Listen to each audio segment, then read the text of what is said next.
بسم اللہ الرحمن الرحیم۔ السلام علیکم ناظرین، میں ہوں آپ کا ہوسٹ آفتاب نذیر اور آپ دیکھ رہے ہیں ویژن پوائنٹ۔ ناظرین کرام، شنگھائی تعاون تنظیم یعنی SCO کا سربراہی کانفرنس کا مشترکہ اعلامیہ جاری کر دیا گیا ہے۔ SCO کا اعلامیہ کیا تھا؟ اس کے مطابق عوام کو سیاسی، سماجی اور معاشی ترقی کے راستے کے آزادانہ اور جمہوری طور پر انتخاب کا حق حاصل ہے۔ ریاستوں کی خود مختاری، آزادی اور علاقائی سالمیت کا باہمی احترام پائیدار ترقی کی بنیاد ہوں گے۔ مشترکہ اعلامیے میں یہ بھی کہا گیا ہے کہ برابری، باہمی فائدے اور اندرونی معاملات میں عدم مداخلت کے اصول پائیدار ترقی کی بنیاد ہیں۔ طاقت کے استعمال کی دھمکی نہ دینے کے اصول عالمی تعلقات کی پائیدار ترقی کے لیے بنیاد ہیں۔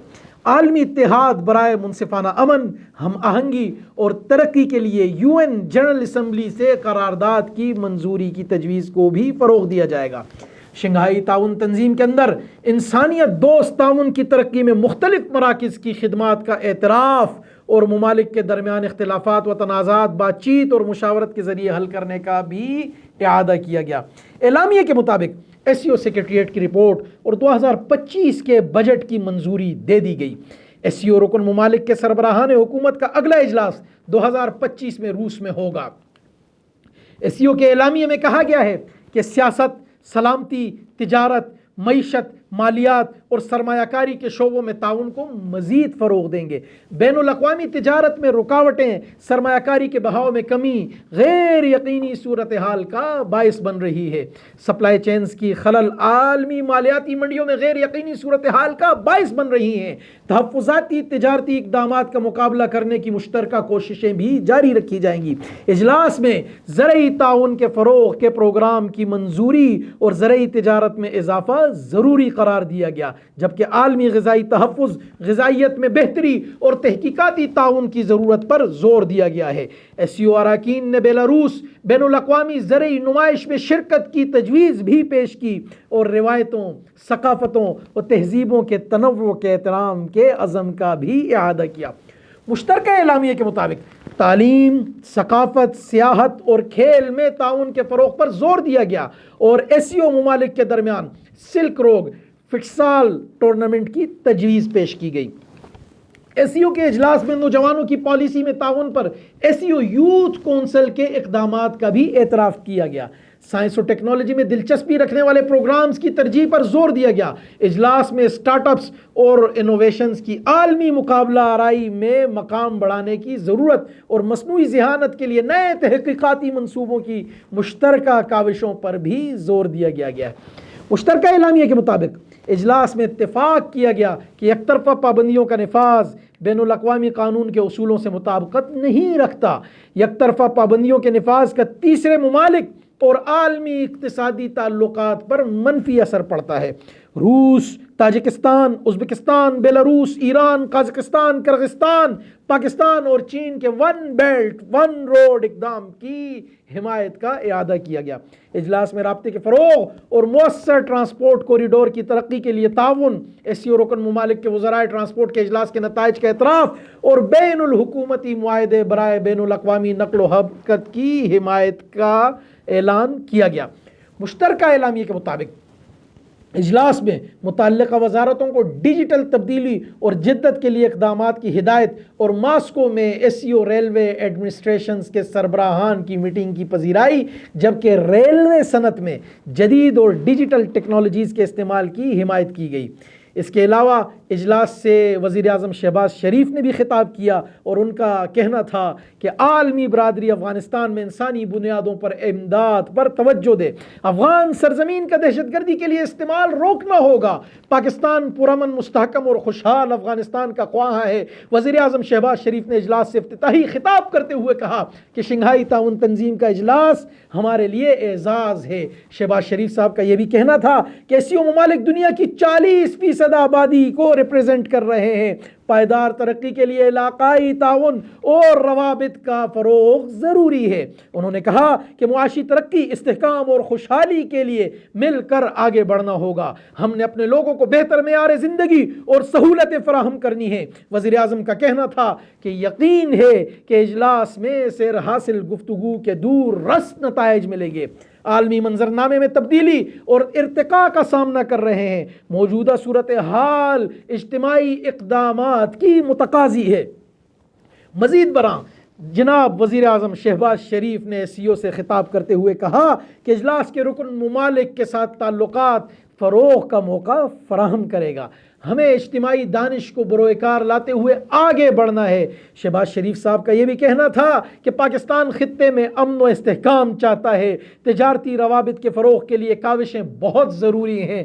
وزیر اعظم نے کہا کہ سیاحت، روابط، گرین بیلٹ کے شعبوں پر توجہ کی ضرورت ہے۔ غربت معاشی نہیں بلکہ اخلاقی مسئلہ بھی ہے۔ موسمیاتی تبدیلیوں سے درپیش خطرات چیلنج ہیں۔ مشترکہ مستقبل کے لیے اقتصادی استحکام ہماری ضرورت ہے۔ قدرتی آفات سے نمٹنے کے لیے مل کر کام کرنا ہوگا۔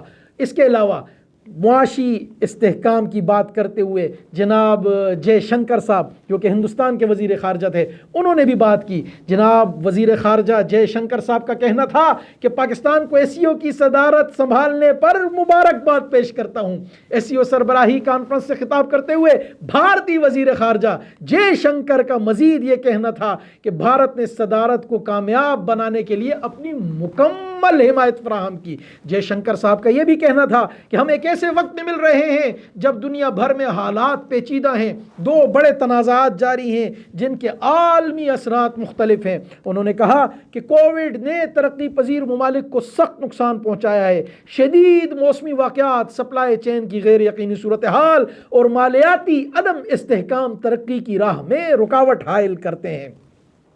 بھارتی وزیر خارجہ کا یہ بھی کہنا تھا کہ قرض کا بوجھ ایک سنگین مسئلہ ہے۔ دنیا پائیدار ترقی کے اہداف کے حاصل کرنے میں پیچھے ہے۔ ہمیں ایماندارانہ گفتگو کی ضرورت ہے۔ اعتماد کی کمی، دوستی اور اچھے ہمسایوں کے اصولوں میں کوئی کمی تو ہے، خود احتسابی کرنی ہوگی۔ جے شنکر صاحب کا یہ بھی کہنا تھا کہ دنیا کثیر قطبی نظام کی طرف بڑھ رہی ہے۔ عالمگیریت اور توازن ایسی حقیقتیں ہیں جن سے فرار ممکن نہیں۔ ان تبدیلیوں نے تجارت، سرمایہ کاری، رابطہ کاری اور دیگر تعاون کے شعبوں میں مواقع پیدا کیے ہیں۔ اگر ہم ان مواقع سے فائدہ اٹھائیں تو ہمارا خطہ بہت زیادہ ترقی کر سکتا ہے۔ نہ صرف ہم بلکہ دوسرے بھی ہماری کاوشوں سے تحریک لے سکتے ہیں۔ ان کا کہنا تھا کہ ہمارا تعاون باہمی احترام اور خود مختاری کی برابری پر مبنی ہونا چاہیے۔ ہمیں ایک دوسرے کی علاقائی سالمیت اور خود مختاری کا احترام کرنا چاہیے۔ یہ تعاون حقیقی شراکت داری پر مبنی ہو، نہ کہ یک طرفہ ایجنڈوں پر۔ ترقی اور استحکام کا دار و مدار امن پر ہے۔ امن کا مطلب دہشت گردی، انتہا پسندی اور علیحدگی پسندی کے خلاف سخت رویہ اختیار کرنا ہے۔ اس کے علاوہ بھارتی وزیر خارجہ صاحب نے یہ بھی کہا کہ سرحد پار دہشت گردی، انتہا پسندی، علیحدگی پسندی جیسی سرگرمیاں جاری رہیں گی تو تجارت اور عوامی سطح پر رابطے کا فروغ ملنا مشکل ہوگا۔ سوچنا چاہیے کہ حالات مختلف ہوں تو ہم کتنے بڑے فائدے حاصل کر سکتے ہیں۔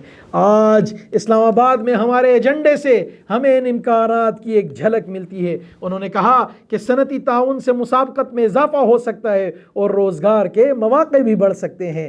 MSE کے درمیان تعاون سے روزگار پر مثبت اثرات مرتب ہو سکتے ہیں۔ ہماری مشترکہ کوششیں وسائل میں اضافے اور سرمایہ کاری کو فروغ دے سکتی ہیں۔ کاروباری برادری کو بڑے نیٹ ورک سے فائدہ ہوتا ہے۔ جے شنکر صاحب کا یہ بھی کہنا تھا کہ لاجسٹکس اور توانائی کے شعبوں میں بڑی تبدیلیاں آ سکتی ہیں۔ ماحولیاتی تحفظ اور موسمیاتی تبدیلیوں پر اقدامات کے لیے تعاون کے وسیع مواقع فراہم کرنے ہوں گے۔ متعدی اور غیر متعدی امراض کا علاج سستی اور قابل رسائی دوا سازی کے ذریعے بہتر ہو سکتا ہے۔ صحت، خوراک اور توانائی کی سیکیورٹی کے شعبوں میں ہم سب کو مل کر کام کرنا ہوگا۔ اس کے علاوہ بھارتی وزیر خارجہ کا یہ بھی کہنا تھا کہ ہمارے عالمی اور قومی اقدامات SCO کے لیے بہت اہم ہیں۔ بین الاقوامی سولر الائنس قابل تجدید توانائی کو فروغ دیتا ہے۔ مشن لائف ایک پائیدار طرز زندگی کی وکالت کرتا ہے۔ گلوبل بائیو فیول الائنس توانائی کے شعبے میں منتقلی کی کوششوں کو تسلیم کرتا ہے۔ ان کا کہنا ہے کہ انٹرنیشنل بگ گیٹ الائنس ہماری حیاتیاتی تنوع کی حفاظت کرتا ہے۔ ہم نے ڈیجیٹل انفراسٹرکچر اور خواتین کی قیادت میں ترقی کے اثرات کو کامیابی سے پیش کیا ہے۔ ہم سب اپنی اپنی جگہ پر کام کر رہے ہیں، لیکن عالمی نظام اپنے اجزاء سے زیادہ بڑا ہے۔ جیسے جیسے دنیا بدل رہی ہے، عالمی اداروں کو بھی اسی رفتار سے خود کو بدلنا ہوگا۔ انہوں نے کہا کہ اقوام متحدہ کی سلامتی کونسل کی اصلاح کی ضرورت وقت کے ساتھ بڑھتی جا رہی ہے۔ سلامتی کونسل میں جامع اصلاحات ضروری ہیں۔ جولائی 2024 میں آستانہ میں ہم نے تسلیم کیا تھا کہ اقوام متحدہ کی ساکھ اور موثریت کا دار و مدار ترقی پذیر ممالک کی نمائندگی پر منحصر ہے۔ بھارتی وزیر خارجہ کا مزید کہنا تھا کہ حالیہ اقوام متحدہ کی جنرل اسمبلی میں ہمارے رہنماؤں نے سلامتی کونسل کی اصلاحات پر اتفاق کیا ہے۔ ایس سی او کو اس اہم معاملے پر آگے بڑھنا چاہیے۔ وقت ہے کہ ہم اپنے عزم کو پھر سے تازہ کریں تاکہ ایس سی او کے مقاصد کو حاصل کیا جا سکے۔ ہمیں موجودہ رکاوٹوں کو پہچاننا ہوگا اور آگے بڑھنے کے لیے مشترکہ مفادات پر مبنی ایجنڈا تیار کرنا ہوگا۔ یہ تبھی ممکن ہوگا جب ہم چارٹر کے اصولوں کی مکمل پاسداری کریں گے۔ جے شنکر صاحب کا یہ بھی کہنا تھا کہ ایس سی او دنیا میں تبدیلی لانے والی قوتوں کی نمائندگی کرتی ہے۔ دنیا ہم سے بڑی توقعات وابستہ کیے ہوئے ہے۔ آئیے ہم اپنی اس ذمہ داری کو پورا کریں، رابطے کو فروغ دیں، نئی کارکردگی کو جنم دیں اور آگے بڑھنے کے لیے اپنے مستقبل کے معماروں کے لیے کچھ کر جائیں۔ دیکھتے رہیے ویژن پوائنٹ۔